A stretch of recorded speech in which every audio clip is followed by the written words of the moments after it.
line announcement that Mercenaries is Hearthstone's take on an RPG experience with roguelike mechanics. Let's start by taking a look at a mercenary in play, where you'll first notice familiar attack and health stats. What's totally different is that each mercenary has a core set of unique abilities which appear as actions when selected. There's tremendous variety in how these can impact the battlefield: healing, buffing, summoning, sizzling, and of course, going face. Wait, there is no face. That's right. In Mercenaries, victory is achieved by wiping out your opponent's team.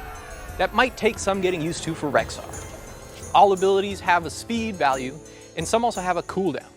Speed determines the order of actions. The lower the number, the sooner that action will take place.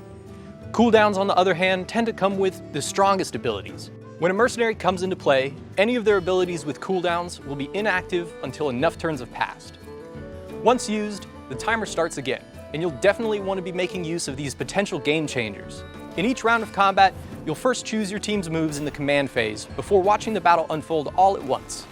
Positioning, timing, and strategic planning of your turn are critical in the outcome of combat.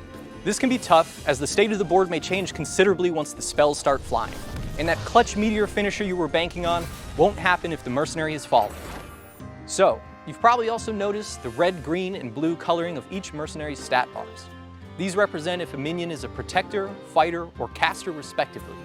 We call these roles, and they play a major part in the makeup of mercenaries. Let's take a look with a couple examples. Meet the main tanks of mercenaries.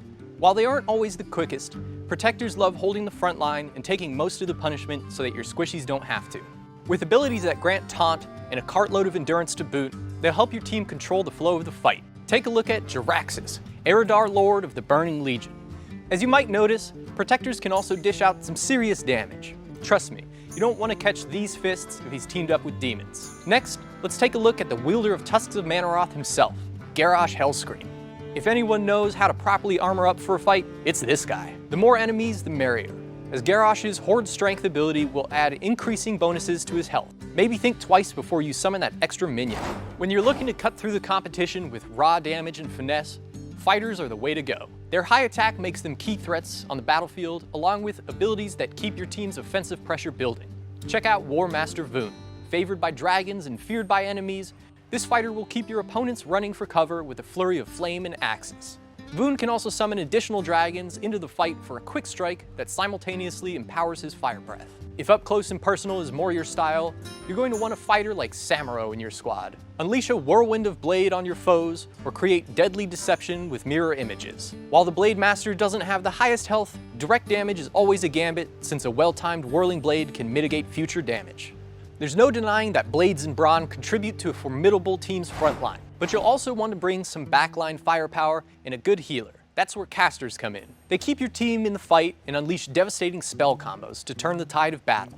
Who better to start with than our favorite prodigal priest, Anduin Writ? Harness the power of Holy to buff and sustain your team's health throughout the fight, while also delivering consistent damage to the enemy team. As a leader of humans in Azeroth, Anduin's abilities are significantly amplified when fighting alongside more of his kin. Moving on, ready your ahs and chat, because Blinkfox is up next as another caster in Hearthstone Mercenaries. This crafty K9 of the Arcane uses the enemy team's abilities against them, while also refreshing and hastening friendly cooldowns. Notice the Arcane combo keyword. In Mercenaries, this means a bonus effect if a previous Arcane ability was used by another member of the team this turn. And yes, there are combos for all schools of magic. We'll be checking out examples of spell school synergy teams later on in the show.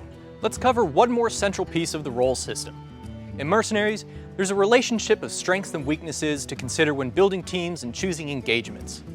Protectors deal double damage to fighters, fighters deal double damage to casters, casters deal double damage to protectors. That 2x damage multiplier applies to both attacks and abilities, but only on offense. Opportunities to target these weaknesses and deal critical damage are contextually highlighted on the game board, and when planning bounties, you'll be able to discover some information to use this system to your favor. Most of the time, it's best to have a team that can confidently take on a range of roles.